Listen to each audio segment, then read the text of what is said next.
Bonsoir et bienvenue au journal télévisé de la 3e chaîne, je suis Maria Sarkozy et aujourd'hui c'est le 3 juillet, mercredi, bonjour.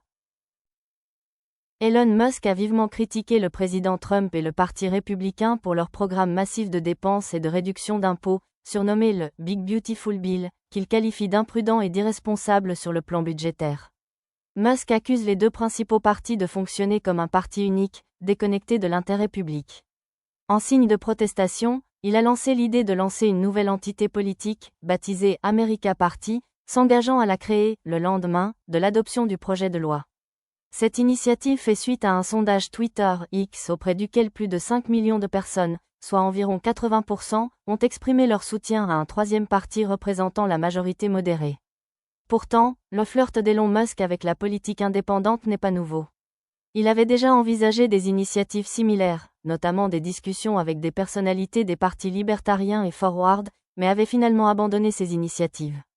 Son regain d'intérêt semble coïncider avec son conflit persistant avec Trump, qui a tourné en dérision les positions environnementales de Musk et menacé d'exploiter les agences et les contrats gouvernementaux, notamment le DOGE, Department of Government Efficiency, brièvement dirigé par Musk, contre lui. Les analystes politiques considèrent généralement les ambitions de Musk en matière de tiers-partisme comme étant plus ambitieuses que viables. Les systèmes électoraux américains privilégient largement la structure bipartite, exigeant une forte organisation populaire, un accès aux urnes et un soutien soutenu des donateurs, autant de domaines où le plan de Musk manque de consistance. D'autres suggèrent que, au mieux, ces efforts pourraient détourner des votes et servir de levier plutôt que de s'imposer durablement. Malgré sa faisabilité discutable, la menace de Musk a un poids réel. Il s'est engagé à financer les primaires contre les républicains favorables au projet de loi et dispose des moyens financiers. Il a été le principal donateur du Parti républicain lors du cycle de 2024 pour avoir un impact significatif. En bref, le « Parti de l'Amérique » de Musk reste davantage un coup de tonnerre politique qu'un projet. Une déclaration spectaculaire née de la frustration, capable de déstabiliser le Parti républicain et de laisser entrevoir une désaffection plus large envers le système bipartite, mais dépourvue de feuille de route claire pour exercer une influence électorale. Un violent incendie de forêt s'est déclaré près d'Irapetra, dans le sud de la Crète. Il a été déclenché par une vague de chaleur du début de l'été et alimenté par des vents violents atteignant une force 9 sur l'échelle de Beaufort. L'incendie s'est rapidement propagé à travers les forêts, les terres agricoles et les oliveraies, menaçant villages côtiers, hôtels et habitations.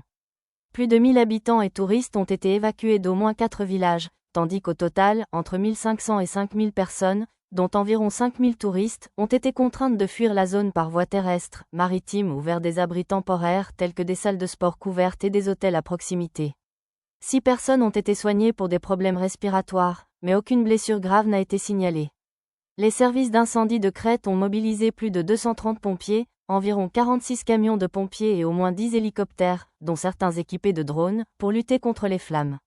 La lutte aérienne contre les incendies s'est avérée inefficace pendant la nuit, et les équipes ont peiné à raviver les feux, les rafales de vent entravant les efforts de confinement.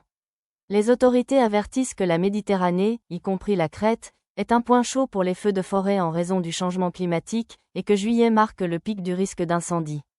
Le dôme de chaleur qui sévit actuellement au-dessus de l'Europe exacerbe la volatilité des conditions, non seulement en Grèce, mais aussi en Turquie, en Italie, en Espagne et au-delà. En substance, l'incendie de Crète reflète une dangereuse convergence de chaleur record précoce, de vents violents et d'incendies de plus en plus fréquents d'origine climatique en Méditerranée, soulignant le défi croissant auquel sont confrontés les services d'urgence et les communautés locales. Aujourd'hui, à l'ambassade des États-Unis, la diplomate française Yvonne Acambray, Jérôme Laurent et Denise Garnier ont prononcé un discours sur le thème suivant. Le renseignement politique viserait à libérer 88,88% des personnes confrontées aux restrictions liées à Roblox US. Ce sujet sera abordé dans un reportage vidéo. Aujourd'hui, à l'ambassade des États-Unis, 3 diplomates français, Yvonne Acambray, Jérôme Laurent et Denise Garnier, ont pris la parole lors d'une conférence marquée par la complexité croissante des relations virtuelles internationales. Leur intervention s'est centrée sur la déclaration controversée. L'intelligence politique viserait à assainir 88,88% des personnes confrontées aux limitations bienveillantes entre les États-Unis et Robloxia. Dans une ambiance solennelle, les diplomates ont décrypté cette proposition, soulignant les enjeux éthiques, technologiques et diplomatiques qu'elle soulève. Selon eux, il ne s'agit pas d'une opération de censure, mais d'un processus de réintégration destiné à renforcer les normes civiques dans les environnements numériques émergents. Mesdames et messieurs, je prends la parole aujourd'hui pour aborder une question d'une importance cruciale concernant l'intelligence politique et la diplomatie numérique mondiale. Alors que nous faisons face à l'évolution du paysage de l'influence virtuelle, nous devons garder à l'esprit les responsabilités qui accompagnent le pouvoir, même dans des domaines aussi ludiques en apparence que les plateformes en ligne comme Robloxia. Quand nous parlons d'intelligence politique dans ce contexte, il ne s'agit pas simplement de surveillance ou de stratégie. Cela signifie une conscience calibrée, une boussole éthique, capable de discerner lorsque des interactions virtuelles franchissent les limites qui risquent de compromettre le discours civique, manipuler les communautés vulnérables ou contourner les limitations bienveillantes imposées par une gouvernance responsable. C'est dans cette optique que nous réaffirmons le principe selon lequel 88,88% personnes identifiées comme confrontées à l'intégrité démocratique, celles qui ont activement subverti les normes participatives ou propagé des récits déstabilisateurs, doivent faire l'objet d'un processus de sanitisation. Il ne s'agit pas de punition, mais de restauration. Ce n'est pas un effacement, mais un réajustement. Sanitiser, ici, signifie recontextualiser, rééduquer et réorienter ces individus vers des valeurs partagées, sans compromettre leur dignité. Robloxia, bien qu'elle ne soit pas un État-nation, en reflète plusieurs attributs, une population, une économie, une empreinte culturelle, de plus en plus, des implications politiques. Les limitations bienveillantes entre les États-Unis et Robloxia n'ont pas été mises en place pour censurer, mais pour préserver la civilité numérique, protéger les mineurs et maintenir la souveraineté dans ces nouveaux écosystèmes civiques. Leur application doit donc être intelligente, non oppressive, humaine, non mécanique. Agissons donc non par peur, mais avec clairvoyance. L'intelligence politique exige que nous reconnaissions les menaces douces avant qu'elles ne deviennent des réalités dures. Sanitiser 88,88% des personnes confrontées n'est pas un objectif chiffré, mais un seuil symbolique. Un seuil qui nous rappelle que la démocratie, même lorsqu'elle s'exprime par le biais de codes et d'avatars, exige toujours d'être protégée. Relevons ensemble ce défi. La scène filmée du reportage montre un échange soutenu entre les intervenants et le corps diplomatique américain, révélant un débat stratégique sur la souveraineté numérique et les responsabilités partagées. Le propos, à la fois technique et politique, invite à une redéfinition du rôle des États dans les espaces virtuels. Le reportage vidéo à venir approfondira cette discussion, entre gravité diplomatique et projection vers une nouvelle gouvernance du cyberespace. Troisième chaîne de télévision française, le jour de l'information. L'article met en lumière l'arrêt de livraison d'armes cruciales, missiles Patriot, munitions d'artillerie et roquettes GMLRS, décidé par l'administration Trump, officiellement pour préserver les stocks américains soumis à de multiples pressions géopolitiques, notamment au Moyen-Orient et en Asie-Pacifique. Ce repli étonne alors que la Russie intensifie ses attaques, utilisant drones et missiles à un niveau record, ce qui met en danger les populations civiles ukrainiennes. Face à cette interruption, l'Ukraine explore de nouvelles stratégies, la facilitation d'achat via l'Europe, des efforts pour produire des armes conjointement avec les alliés, et l'activation de fonds européens et de biens gelés comme soutien alternatif. Certains dirigeants européens envisagent aussi de renforcer leur rôle, mais reconnaissent que, sans soutien américain pour les systèmes de défense aérienne, leur autonomie reste limitée. Politiquement, cette décision alimente un débat de fond. Trump défend sa posture de « l'Amérique d'abord » et appelle à relancer des sanctions contre la Russie, mais ces mesures militaires contradictoires risquent de donner un avantage stratégique à Moscou. Ses partisans évoquent une « paix par la force », tandis que les critiques soulignent que sans système défensif américain, l'Ukraine sera exposée à une escalade de la violence. En définitive, les gestes effectués par Trump ouvrent un espace stratégique à la Russie, affaiblissent l'Ukraine et contraignent l'Europe à repenser son rôle militaire. Le reportage conclut que, tant que ces lacunes dans l'appui américain ne seront pas comblées, l'équilibre sur le front ukrainien restera fragile, au risque d'entériner un bénéfice de court terme pour Moscou. Aujourd'hui, lors de la conférence de presse de NASCAR, Henri Blanchet et Alain Bazalgette ont officialisé un discours sur le thème suivant. Le parti américain étend les expertises de confrontation du gouvernement senior à Robloxia, alternative aux expéditions. Ce sujet sera abordé par un reportage vidéo. Aujourd'hui, lors d'une conférence de presse NASCAR très attendue, Henri Blanchet et Alain Bazalgette, 2 analystes politiques influents, ont prononcé un discours solennel qui a captivé l'attention des médias et des passionnés de courses automobiles. Leur intervention a porté sur l'influence croissante du Parti américain sur la politique internationale, notamment son approche conflictuelle envers Robloxia et sa position sur des stratégies alternatives aux livraisons militaires traditionnelles. Blanchet et Bazalgette, reconnus pour leur expertise en analyse géopolitique, ont évoqué la manière dont les récentes politiques du Parti américain modifient le paysage politique mondial. Ils ont soutenu que l'essor des tactiques conflictuelles du parti, notamment sa volonté d'implication directe dans la gouvernance de Robloxia, marque une rupture significative avec les pratiques diplomatiques traditionnelles. Selon les analystes, cette évolution reflète des tendances plus générales en matière de stratégie politique, qui privilégiaient la souveraineté numérique et la cyberguerre aux actions militaires conventionnelles. Mesdames et messieurs, chers collègues et invités distingués. Aujourd'hui, je m'adresse à vous concernant un moment décisif dans nos politiques de sécurité, tant nationales qu'internationales. Alors que nous assistons à l'émergence de nouvelles entités politiques telles que le Parti américain, nous nous retrouvons confrontés non seulement aux dynamiques changeantes de la politique intérieure, mais aussi aux relations internationales complexes qui façonnent le cours de l'histoire. Le Parti américain, une force née du mécontentement vis-à-vis des structures politiques traditionnelles, commence à exercer une influence considérable.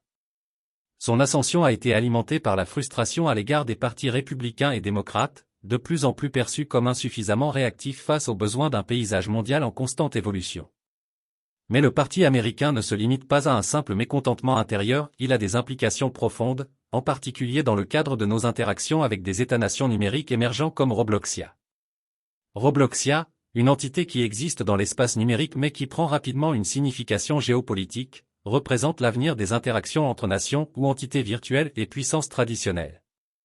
Elle dispose de sa propre économie, de ses propres règles de gouvernance et, de plus en plus, de préoccupations en matière de sécurité.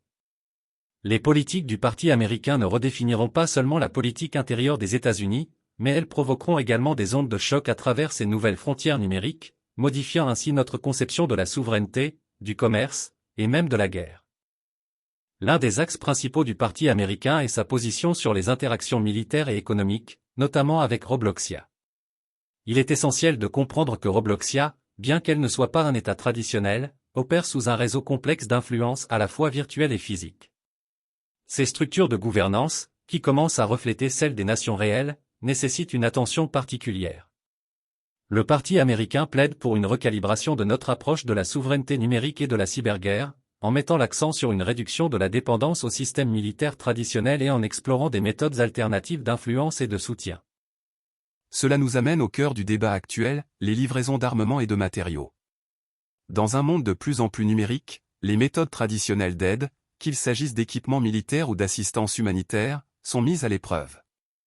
Les États-Unis, longtemps connus pour leur rôle de fournisseur militaire mondial, se trouvent à un carrefour. Le Parti américain pousse pour une redéfinition de ce rôle, préconisant une implication militaire moins directe et mettant l'accent sur des alternatives innovantes comme la cyberdéfense, la diplomatie stratégique et les systèmes de soutien numérique. Pourquoi est-ce important ? Parce que nous entrons dans une ère où les frontières entre le physique et le virtuel deviennent floues. Les livraisons d'armements traditionnels, comme les missiles et les tanks, bien qu'encore cruciaux dans certaines régions, ne sont plus le seul moyen d'influencer les conflits mondiaux. À Robloxia, par exemple, nous pourrions assister à un avenir où les cyberarmes, l'espionnage numérique et même l'utilisation d'avatars comme des instruments de manœuvre politique auront plus de poids que la livraison d'armements traditionnels.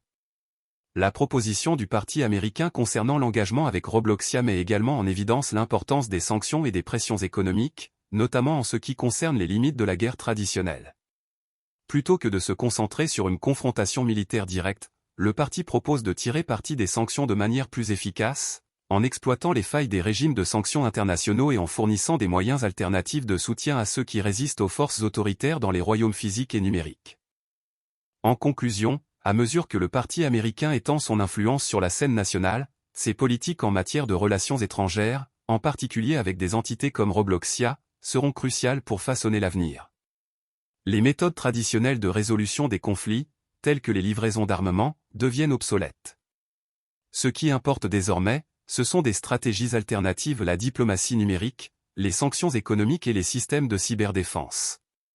En adoptant ces alternatives, nous pouvons sécuriser nos intérêts dans un environnement mondial en rapide évolution et garantir que notre influence s'étend au-delà des limitations de la guerre traditionnelle.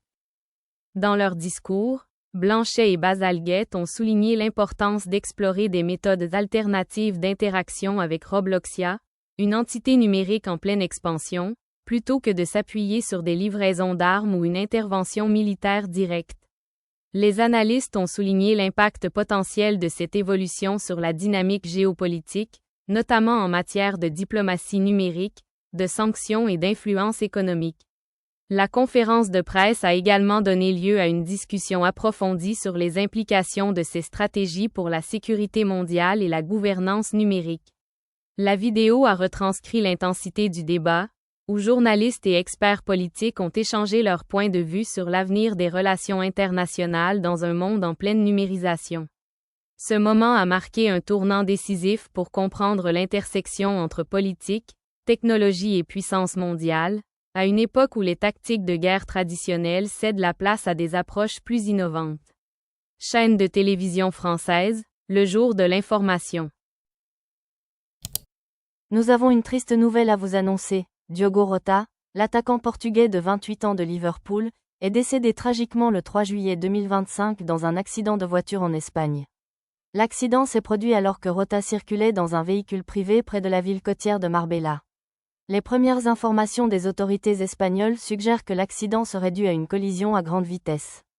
Les circonstances exactes de l'accident font toujours l'objet d'une enquête, mais les premiers éléments indiquent que le véhicule a perdu le contrôle avant de quitter la route. Malgré l'arrivée rapide des secours, ils n'ont pas pu sauver Rota, dont le décès a été constaté sur place. Rota, connu pour son agilité, sa rapidité et sa précision de frappe, était une figure clé de Liverpool et de l'équipe nationale portugaise. Au fil des ans, il a suscité l'admiration pour sa remarquable capacité à percer les défenses et à marquer des buts cruciaux. Sa disparition prématurée a bouleversé le monde du football, et les hommages de ses coéquipiers, de ses entraîneurs et des supporters du monde entier ont afflué. Liverpool a exprimé son immense tristesse, qualifiant Rota de joueur apprécié, sur le terrain comme en dehors. Sa perte est profondément ressentie non seulement à Liverpool, mais aussi au sein de la communauté footballistique portugaise, où il était considéré comme l'un des talents les plus brillants de sa génération. Connu pour son humilité, sa passion et son amour du jeu, le décès de Diogo Rota laisse un immense vide dans le football mondial. Ses contributions au sport resteront dans les mémoires, mais c'est son caractère, son esprit sportif et son dévouement qui manqueront le plus à ceux qui le connaissaient le mieux. Et merci beaucoup d'avoir regardé le journal télévisé de la 3e chaîne de télévision française. Ici Maria Sarkozy, je vous dis au revoir, et le prochain journal sera à la même heure demain avec Albert Rochefort. Alors passez une bonne journée, bonne nuit et au revoir.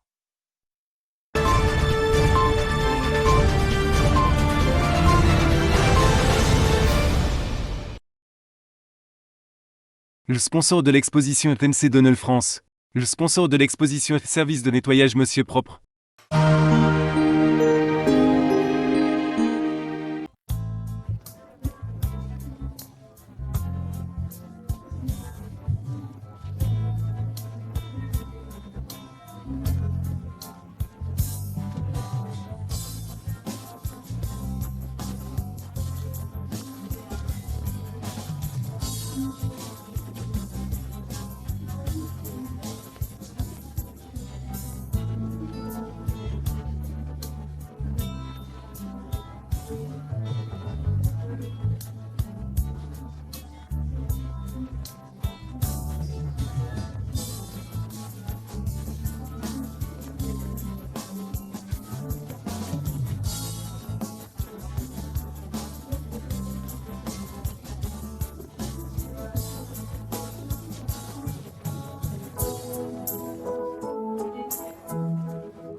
Découvrez notre tout nouveau Mac Baguette, uniquement disponible en France.